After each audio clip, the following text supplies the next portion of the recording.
Janet Yellen est arrivée en Afrique du Sud, troisième étape de sa tournée sur le continent.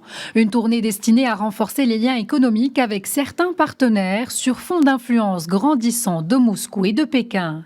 Comme au Sénégal et en Zambie, ses précédentes escales, il a surtout été question d'économie. Une rencontre est prévue ce jeudi, notamment avec le ministre sud-africain des Finances. Le Trésor américain et le Trésor sud-africain s'emploieront à renforcer les contrôles dans nos pays et au-delà de nos pays pour lutter contre le blanchiment d'argent et le financement du terrorisme par le biais d'activités de partenariats publics-privés dans la région. Par ailleurs, l'Afrique du Sud et les États-Unis ont annoncé leur intention de lutter main dans la main contre le phénomène de braconnage qui fait peser une grave menace sur la biodiversité. Washington et Pretoria vont ainsi constituer une unité conjointe pour suivre les flux financiers générés par le trafic d'animaux sauvages.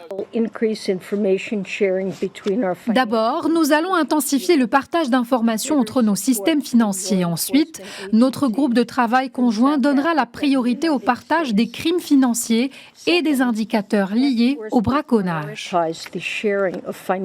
La visite de Janet Yellen est en droite ligne avec les grandes résolutions du sommet USA-Afrique de décembre dernier. Un sommet au cours duquel le président américain Joe Biden avait promis de se rendre lui aussi sur le continent africain, pour ce qui sera le premier voyage d'un locataire en exercice de la Maison-Blanche depuis celui de Barack Obama, il y a une dizaine d'années.